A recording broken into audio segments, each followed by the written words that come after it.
Salut à tous et à toutes, KNVP, le retour, du retour, du retour. Et oui, ça faisait très longtemps que je n'en avais pas fait puisque je, tout simplement, ne vois de moins en moins l'utilité parce que justement c'est intéressant. On a une marche du monde. Alors effectivement, on peut dire des choses, dénoncer des choses, essayer de dénoncer des faits ou des actions et dire que normalement ça serait mieux si ça se passait autrement. Mais je veux dire, qu'est-ce que ça change? Ça change quoi? Enfin voilà. Bon, après, effectivement, ça dépend du nombre d'abonnés, je suis d'accord. Mais alors après aussi, il y a toujours la question du libre arbitre. On peut dire des choses qui ne vont pas fondamentalement faire changer quoi que ce soit, ce qui est un petit peu le rôle du politique, surtout en ce moment. Alors, comme vous avez pu le constater, nous sommes dans une période politique particulièrement euh, conflictuelle, on va dire, particulièrement. C'est en fait, en gros, c'est un petit peu à l'arrêt, quoi. On ne sait pas ce qui se passe. Il y a un côté qui dit il va se passer ça, l'autre côté dit il va se passer ça.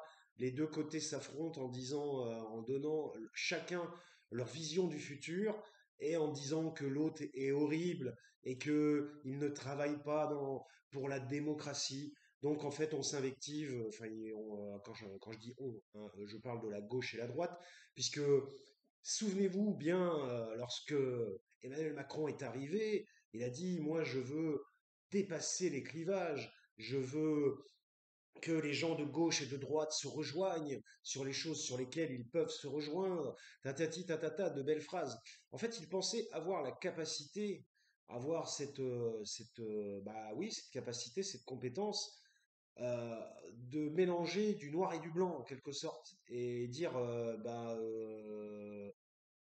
la couleur que je vais obtenir à la fin, ça sera un peu de vous deux, quoi. Donc c'est assez intéressant, alors que ça faisait penser quand vous mélangez deux couleurs, vous obtenez une troisième couleur et non pas les deux couleurs, la vision des deux couleurs ensemble en quelque sorte. Vous obtenez une nouvelle couleur. C'est assez intéressant. Non, c'est juste une sorte de petite métaphore par rapport à la couleur, quoi. Mais donc voilà. Donc qu'est-ce qu'on obtient au bout de 8 ça fait combien de temps là? Oui, oui, c'est ça, 8 ans. 8 ans bientôt, au mois de mai. Pensez donc au mois de mai 2025, eh bien, ça fera 8 ans qu'il est là. Ça sera sa huitième année. Il nous restera plus que 2 ans. 2 ans de souffrance encore. 2 ans à avoir une France qu'on ne sait pas trop vers où elle va, si ça va être la révolution ou alors la propagande des élites avec la chape de plomb. En fait, c'est un peu ça la question qui se passe en ce moment. C'est hormis évidemment les discours et puis les petites appointances politiciennes qu'il y a en ce moment pour qu'ils arrivent à obtenir quelque chose d'un côté ou de l'autre, eh bien, en fait, nous nous situons sur soit on a vraiment un gros chamboulement, un gros changement, une forme, quand je dis une forme de révolution, ça peut être une révolution politique aussi, ça peut être une révolution par la rue, par les urnes, parce que l'autre, il a bien fait des législatives à un moment donné, mais de toute façon, il n'en tient pas compte, ce qui entraîne effectivement encore plus la population vers la révolution, hein, évidemment. Ou alors, ça va être soit ça, ou alors, ça va être la continuité de cette politique que je pourrais qualifier de propagandisme d'élitisme, où on nous assène que tout ce que font les gens d'en haut, même si ça n'existe pas en haut et en bas, sauf dans la société humaine, mais dans la réalité, ça n'existe pas en fait, euh, tout ce que font les gens d'en haut, en quelque sorte, va de plus en plus compresser les populations moyennes, c'est-à-dire vous et moi, hein. Donc, enfin, moi, ma vision, là, si vous voulez, comme d'habitude, le KMVP, je prépare jamais rien, hein, je fais tout. Et justement, c'est ça qui est assez intéressant, d'avoir aussi des réflexions qui émergent en quelque sorte, naturellement, pas forcément préparées à l'avance, comme un devoir écrit, et donc avoir des réflexions qui émergent. Et donc là, justement, c'est ce que j'étais en train de me dire. Je me disais que, voilà, sorti de cette crise politique, à moins qu'ils trouvent de plus en plus d'accords, mais même admettons qu'ils trouvent des accords, des plus loin accords, admettons qu'ils trouvent des accords, ça ne veut pas dire que ça va régler la crise. puisque des accords, ils en ont déjà trouvé plus ou moins, enfin, non, pas vraiment, enfin, des accords entre la droite. Alors là, maintenant, ils veulent faire des accords avec la gauche. Bon, enfin bref. En gros, ils essaient de revenir, quand je dis ils, hein, les macronistes, ils essaient de revenir à la période où Macron disait qu'il voulait faire un peu fusionner les deux partis, en quelque sorte. En fait, ils s'accrochent, en quelque sorte, ils s'accrochent à cet idéal, à ce rêve que il n'existe finalement parce que faire fusionner les partis, si vous faites fusionner les partis, à la fin il n'en reste plus qu'un. Donc c'est une forme d'hégémonie aussi. Donc en fait, c'est vrai que si on y réfléchit, Macron tendait, à travers des beaux discours de départ, qui voulait mettre en, comment dire, en posture importante la démocratie, tout ça, eh bien, on aboutit à la fin à l'inverse, en quelque sorte. Parce que même, admettons que son coup est réussi, et qu'il ait réussi à faire fusionner la gauche et la droite. Bon, évidemment, pas complètement, mais en grande partie, admettons. Il n'y arrivera jamais, mais admettons. Eh bien, dans ces cas-là, ça veut dire qu'il n'y aurait eu qu'un seul parti à la fin hégémonique. Puisqu'en fait, les débats, voilà, c'est intéressant, quoi. Je suis en train encore de faire une démonstration sans le vouloir que quelque chose ne va pas encore de ce qu'on nous dit. On nous dit oui, c'est comme ça va marcher, ça fonctionne. C'est notre projet, c'était son projet. Et on obtient un résultat à la fin qui n'est absolument pas celui qui était escompté au départ. Et donc, c'est intéressant. Alors, la question, c'est pourquoi on obtient ce résultat à la fin. La question, c'est est-ce qu'ils se seraient trompés au départ et qu'ils y auraient cru, mais finalement que ça n'aurait pas pu aboutir, ou alors que en fait ils savaient très bien au départ que ça ne pouvait pas vraiment aboutir, et puis que voilà, ils ont fait croire aux gens qu'on pouvait gouverner voilà comme ça de cette manière, alors que c'était impossible. Donc c'est soit l'un soit l'autre. Donc faites vos jeux, hein, choisissez ce que vous voulez. Moi, personnellement, je pencherai plus. Peut-être un peu des deux. Peut-être un peu des deux, finalement. Faut pas voir le mal partout, tout le temps, dans le macronisme. C'est vrai, moi, je suis le premier, hein. Si vous regardez les vidéos KMVP, je me disais, putain, qu'est-ce que je vais bien pouvoir raconter? Puis hop, ça y est, c'est parti. Donc, si vous regardez les vidéos KMVP, bah oui, j'ai toujours critiqué fortement, fortement, très très fortement le macronisme. Et là, je suis en train de dire, bah, finalement, je suis en train de dire, j'étais le premier à critiquer. Je critique toujours énormément. D'ailleurs, vous voulez que je vous dise, je pense que ça ne devrait plus exister comme parti politique. Enfin, comme, voilà, enfin, quand Macron qui a tout pyramidalisé, on pourrait dire, ce mot n'existe pas, je crois, mais bon, je suis bien inventé un mot une fois de temps en temps. Il a tout pyramidalisé jusqu'à lui, où lui, il est le sommet, évidemment, l'œil d'Horus. Bon, bah voilà, bah résultat, quand il va sauter, et quand Macron ne sera plus au pouvoir, eh bien, bah ça sera fini. Parce que Sarkozy, même si Sarkozy reste influent, alors oui, alors voilà, Sarkozy, on peut en parler aussi, hein, il est dans l'actualité, lui aussi. Même,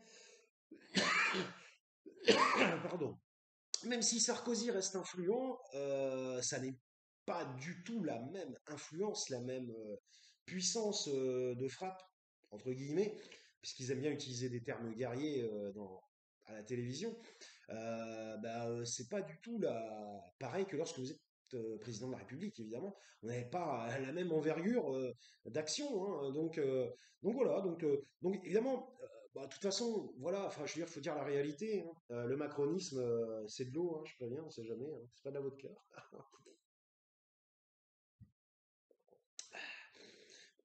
Donc là, on est de bon matin et donc je vais vous dire pourquoi d'ailleurs je fais un KMVP d'ailleurs. Il est quelle heure? Ouais, ça va, j'ai encore le temps.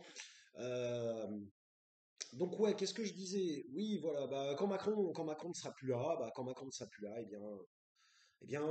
voilà, hein, je pense que enfin, bah, j'arrive plus à phraser là. Ah, ça y est. Quand Macron ne sera plus là, bah je pense tout simplement que bah, voilà, son parti sera mort, quoi.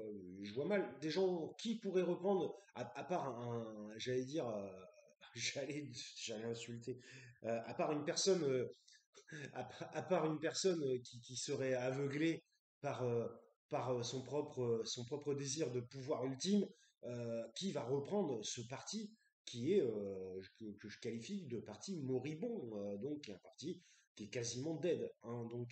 Donc qui va reprendre ce parti? Quoique, il faut faire attention parce que on avait dit que les républicains étaient dead, et maintenant ils sont en train de revenir, ils sont au taquet.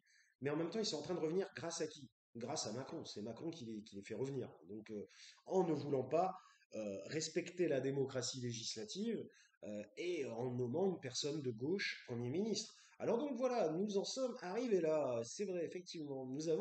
Moi, depuis que je n'ai pas fait de KMVP, ouais, je vais essayer de faire du 20-30 minutes, quoi, pas plus. Depuis que je n'ai pas fait de KMVP, eh bien, on en était. Je sais même plus qui était Premier ministre. Ah bah si, c'était l'autre, justement, je voulais le citer juste avant. Je pensais à lui, là, en parlant de fou qui reprendrait un parti politique moribond.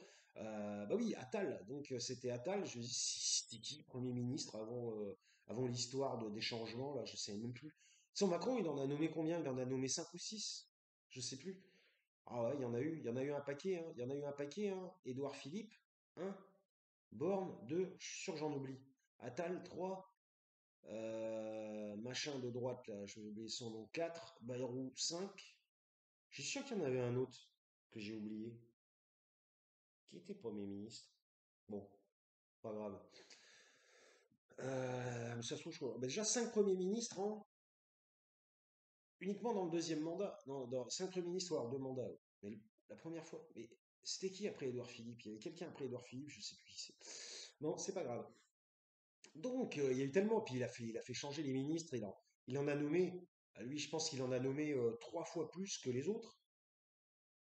Et il en a, alors évidemment, ne parlons pas qu'il a fait 2 mandats, on peut comparer avec Chirac qui a fait 2 mandats aussi, ou Mitterrand, je suis certain, bon, moi, je sais pas, j'ai pas les chiffres là, mais bon, parce que c'est le genre de truc, je vais pas passer 35 minutes de ma vie, 1 heure de ma vie à aller vérifier ce genre de conneries, enfin, j'en suis quasiment sûr. Voilà, il suffit de suivre les infos de manière régulière pour savoir que Macron a nommé un nombre de ministres, mais c'est incroyable. Donc, les dépenses, ils n'arrêtent pas de parler, les dépenses. Oh là là, il faut réduire les dépenses pour la population, il faut réduire les dépenses publiques. Excusez-moi, je tousse pas mal en ce moment. C'est l'austérité, oh c'est l'austérité, les dépenses. Il faut réduire ci, il faut réduire ça. Mais lui, par contre, il réduit pas les dépenses des ministères. Est-ce qu'il réduit les dépenses des ministères? Est-ce qu'il réduit les dépenses de l'Élysée? Est-ce qu'il réduit les dépenses de sa femme? Enfin, de de la personne qui lui sert de compagne? Donc, est-ce qu'il réduit les dépenses? Est-ce qu'il réduit ses trajets? Non, il réduise rien. Il augmente, lui, c'est tout en plus, tout en plus, tout en plus, toujours augmenter, augmenter. Euh, il arrête pas de voyager. Le mec, il est pendant chaque semaine, il est 3 jours, enfin non, toute la semaine, il est dans 3 endroits différents, dans 3 pays différents, voire plus, chaque semaine. Donc, comptez le nombre de semaines dans une année, enfin voilà, vous comptez le nombre de trajets. Enfin, c'est complètement, c'est ahurissant. C'est ahurissant, c'est barjot. Et puis, c'est ces gens-là, c'est lui, enfin, lui en particulier, lui qui est vraiment, enfin, c'est vraiment particulièrement enfin, c'est le cas de le dire, le personnage principal de notre film, le rôle principal. Et il passe son temps à dépenser, dépenser, dépenser, dilapider les caisses de l'État. Puis après, il est là, il dit, ah non, non, mais il faut faire des économies, les mecs. Et enfin, les mecs, les filles, ou les non-binaires, les binaires, je sais pas trop. Il faut faire des économies, il faut faire des économies, faut réduire, faut réduire, faut réduire. Faut tout le temps réduire. Lui, par contre, il augmente tout son train de vie, lui. Il réduit pas, il réduit rien, lui. Il réduit, lui, qu'est-ce qu'il réduit? Déjà, sa femme, c'est une des premières dames qui a le plus de dépenses de toutes les premières dames. Alors après, on dit, ouais, mais c'est normal. En 2025, on a plus de dépenses qu'en 1970. Oui, peut-être. Peut-être que les choses coûtent plus cher, je suis d'accord, il y a l'inflation. Mais bon, quand vous faites un x3, un x6, voilà, à un moment donné, enfin voilà. Enfin bon, bref, c'est la personne qui nous demande de nous restreindre et qui, lui, je regarde ma batterie, et qui, lui, évidemment, j'ai oublié de brancher, et qui, lui, augmente. Donc, je veux dire, ça ne peut pas fonctionner quand vous avez une personne en face de vous qui vous dit, il suffit de retranscrire ce phénomène dans la réalité. Prenons, vous êtes là, vous avez une personne lambda, pour une raison XY d'une situation qui vous dit, vous êtes pris dans une situation, pris ou prise, et dans une situation, et cette personne vous dit, ah mais non, mais là, tu dois réduire ta consommation. Alors, je sais pas, moi, de n'importe quoi, ça peut être de n'importe quoi. Réduis ta consommation d'électricité, réduis ta consommation de bouffe, réduis ta ta consommation de déplacement, réduit. Enfin bon, bref, tu dois te restreindre. Voilà, cette personne te dit ça. Bon, ok. Je veux dire, parfois, se restreindre, moi je suis pas contre. C'est très très bien de ne pas vivre dans l'opulence tout le temps et voilà, de ne pas être dans le confort maximal. D'ailleurs, ce qui est pas très très bon parce que le jour où ce confort, ça n'existe plus, ben, vous êtes fini. Et j'en sais quelque chose par rapport à ma mère, par exemple. Donc, euh, donc voilà, le jour où vous perdez ce confort pour X, Y, Z raison, ce qui peut arriver, ça peut arriver. Ça peut être financièrement, ça peut être corporellement, ça peut être mentalement, ça peut tout être. Donc voilà, tu vois, je fais un truc du nez.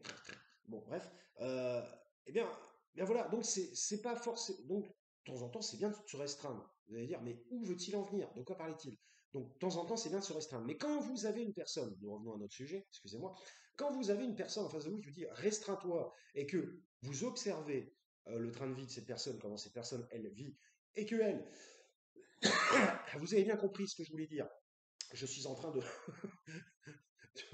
de faire comme si personne ne comprenait pas ce que j'allais dire. Alors vous avez très bien saisi. Et que cette personne, elle, fait le triple et ne se restreint pas, et puis elle dépense sans compter, et elle te dit à toi de te restreindre, ben, j'ai envie de dire, charité bien ordonnée commence par soi-même.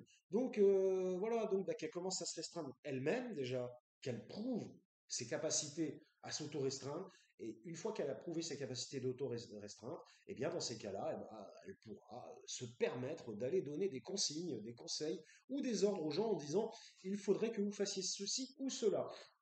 Donc voilà, donc la fameuse phrase des enfants, c'est toujours celui qui dit, c'est celui qui y est. Ma phrase préférée, comme vous le savez, si vous suivez KMVP depuis 4 ans.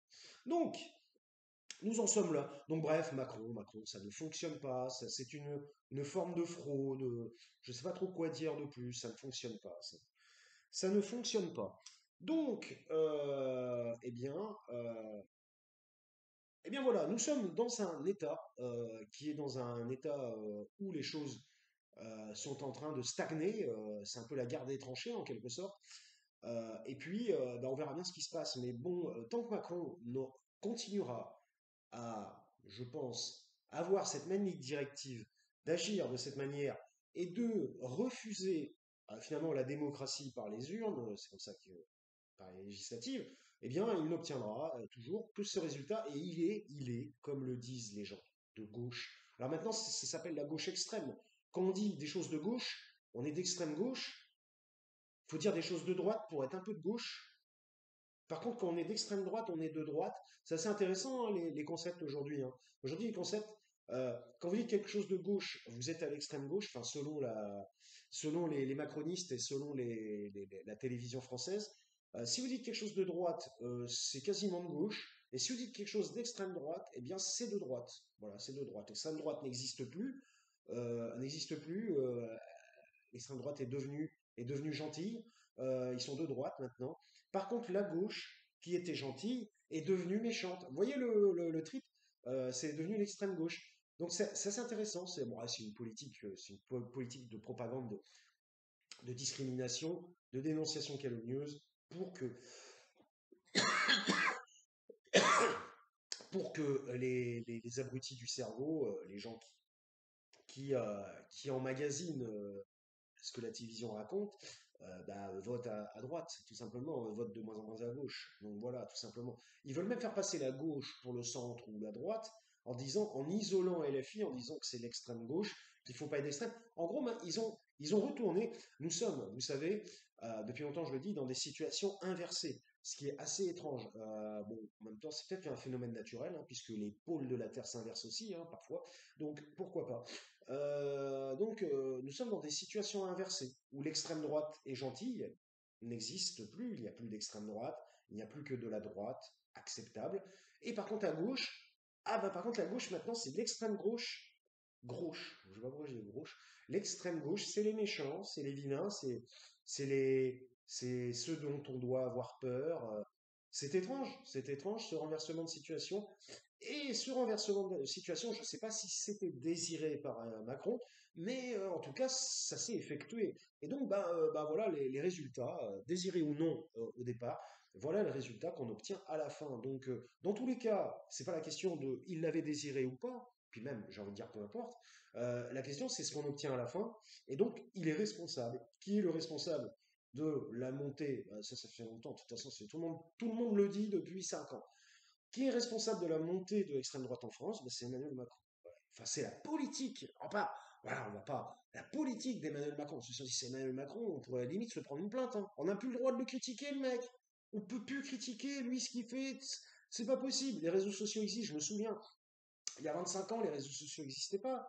Il y a 25 ans, il y avait que des emails ou alors des sites. Il y avait quand même, on pouvait ouvrir des blogs et dire ce qu'on pensait quand même, ou faire des commentaires sur des blogs et tout ça. Mais il y a 25 ans, on pouvait parler. Aujourd'hui, on dit quelque chose. Bing, ça y est, fermeture de compte, garde à vue, ça. Mais c'est, enfin, pas à chaque fois, heureusement, parce qu'il y a trop de monde. Parce que s'ils pouvaient, ils veulent fliquer tout le monde. Mais s'ils pouvaient fliquer tout le monde, ils le feraient. D'ailleurs, ils essaient. Ils tentent. Enfin, fliquer des millions de personnes, je sais pas quoi. Ils essaient en Chine. En Chine, ils essaient de le faire. Je sais pas si ça marche. Donc bref, bon, mais écoutez, je vais terminer là-dessus. Évidemment, je parle pas du reste parce que, en fait, en gros, là, j'ai envie de me rouler une clope, tout simplement, aussi. Et puis, bah, voilà. Moi, en fait, je me suis levé là. Et je peux vous dire pourquoi. Parce que je vais regarder. Alors, ça fait 2 fois que cet enfoiré me fait lever à 6 heures du mat, à 5h30. Parce que je voulais regarder le vol inaugural de la fusée de Jeff Bezos qui veut concurrencer Elon Musk avec SpaceX. Alors évidemment, on n'en a pas parlé non plus. Elon Musk, Twitter, la réélection de Donald Trump. euh, c'est vrai, hein, je le dis franchement aussi, Elon Musk, là, il ne se sent plus pissé, parce que bah, forcément, moi je suis sur Twitter depuis longtemps, donc ça fait un moment que je le suis, quoi. Je n'ai pas faut pas croire, hein, je suis pas comme un non, pas du tout. Moi, pour moi, c'est un personnage très controversé et il y a du bon et du mauvais. Maintenant, bon, le problème, c'est qu'il a énormément. Je veux pas parler, je voulais pas en parler, mais enfin bref, il a énormément, comment dire, donné ses appointances politiques. Bon, évidemment, on savait qu'il était Trumpiste, mais on sent qu'il utilise en particulier, enfin, qu'il va vachement sur le point de ouais, l'immigration, nanana, les frontières, les bordures, ouais, les immigrés tuent des gens, nanani, nanana. Enfin, lui, enfin, c'est vraiment le discours. Et Musk, plus à la limite, plus que Trump à la limite, je dirais même. Il a vraiment un discours, bah, on se croirait, on dirait de l'extrême droite européenne, hein. Je veux dire, voilà, l'immigration, c'est que l'immigration, ouais, les gens qui sont tués en Europe, c'est jamais par des gens de leur nationalité. Enfin bon, bref, et il est en plein délire, hein. Enfin, de toute façon, le mec, il est né dans l'apartheid, hein. Bon, lui, il était du bon côté de l'apartheid. Enfin, du bon côté, on peut pas dire qu'il y a un bon côté à l'apartheid, vous m'avez suivi. Il était du côté de ceux qui dominaient, ce que je voulais dire. Donc, voilà, donc, et quand il était petit, donc, en Afrique du Sud, donc, bah, je veux dire, vous pouvez jamais laisser l'enfance. L'enfance a toujours un impact sur la vie future, et j'en sais quelque chose, hein, puisque j'ai fait 6 ans de psychologie clinique. Donc,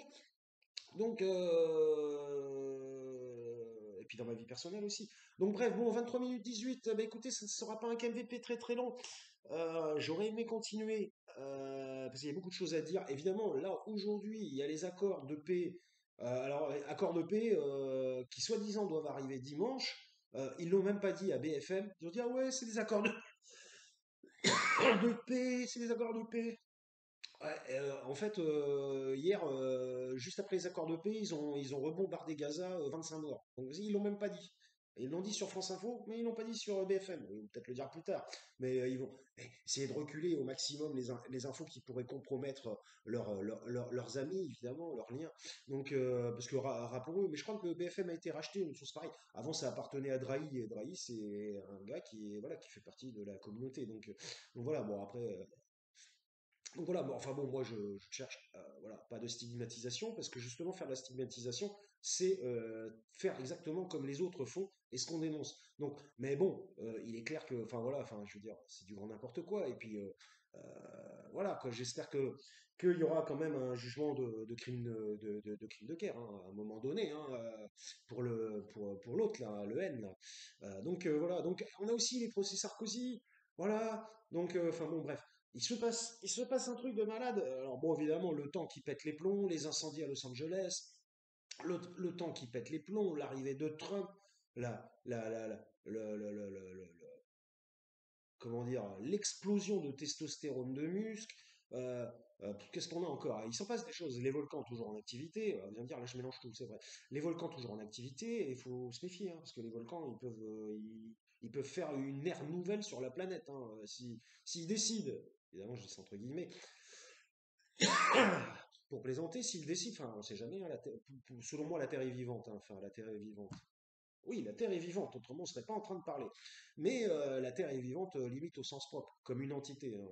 Moi c'est ma perception. Euh, et donc, et nous, nous sommes les petites bactéries qui habitons dessus. Voilà. Ce serait intéressant, peut-être une théorie à développer dans un prochain KMVP. Eh bien, qu'est-ce que je voulais dire? Ouais, donc voilà, bah, il s'en passe des choses, hein, il s'en passe les tempêtes, les cyclones, les tremblements de terre, parce qu'il y a toujours des tremblements de terre. Il y en a eu un comment ça s'appelle, au Tibet, là, ils en ont pas parlé, 150 morts. Il y a toujours des tremblements de terre, il y a toujours les inondations. Franchement, ça va être que ça, des inondations, on va être de plus en plus inondés, j'ai l'impression. Des tremblements de terre, des volcans, des feux dévastateurs. Oui, bon, il manque plus que les criquets et les sauterelles. Voilà, la mer de sang. Qu'est-ce qu'il y a encore? Voilà, c'est les sept plaies de l'Égypte, hein, donc voilà. Donc bah écoutez, bah, on va bien voir les guerres, évidemment, la famine, tout ce que vous voulez, mais ça il y en a aussi.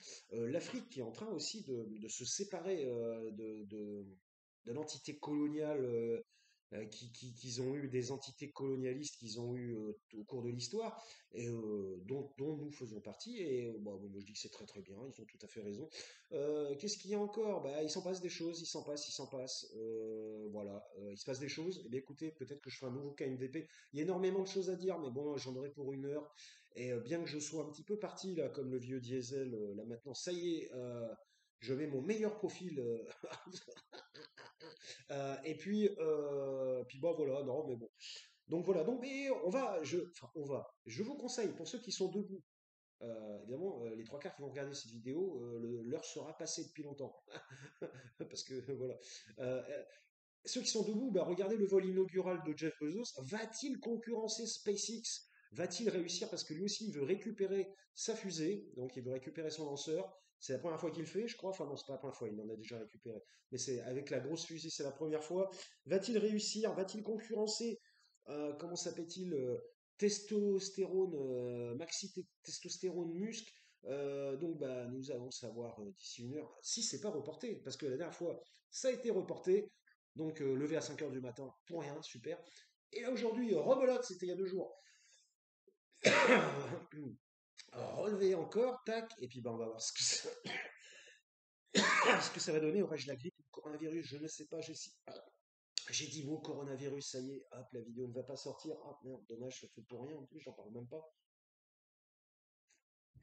Enfin bref, bon, mais écoutez, comme d'habitude, portez-vous bien. J'essaie de faire un autre KMVP, je ne sais pas quand. Il faudrait que j'en fasse un autre, parce qu'en plus, c'est sympathique, hein, voilà, quand je me mets à parler, en plus, ça me permet d'extrapoler ce que j'ai à l'intérieur et voilà, de le sortir. Voilà, oui, bon, j'ai pas envie d'utiliser ce terme, mais enfin bref. Donc voilà, portez-vous bien. À mon avis, 2025, ça va être. Enfin bon, bref, moi je m'attends pas. Ça va être une année de fou dans les deux sens. Il y aura probablement du négatif qui obtient, voilà, du négatif, puis du positif voilà. Il y aura certainement des deux, mais l'année va être complètement barjot, je pense. Je ne sais pas trop ce qui va se passer, peut-être une très très grosse éruption volcanique, peut-être, je ne sais pas. Et puis évidemment, les humains qui font de la merde partout, hein, normal. Écoutez, portez-vous bien, amusez-vous bien, bonne année à vous, voilà. Et puis en espérant que cette année vous porte chance. C'était KMVP, n'oubliez pas de cut, pas de montage, pas de mensonge, tout est brut. Évidemment, j'ai oublié de le dire à l'entrée. Voilà, bah, si ça vous a intéressé, bah, écoutez, abonnez-vous, et puis il y en aura, je vais essayer d'en faire d'autres, hein, puis voilà quoi. Bon, des fois il y en a pas pendant 3 mois, des fois il y en a trois dans la semaine, c'est comme ça, c'est KMVP, c'est tout à l'arrache, selon comment bah, voilà, j'ai envie de le faire, tout simplement. Je vous souhaite une bonne journée, et puis bonne chance pour 2025. Yo.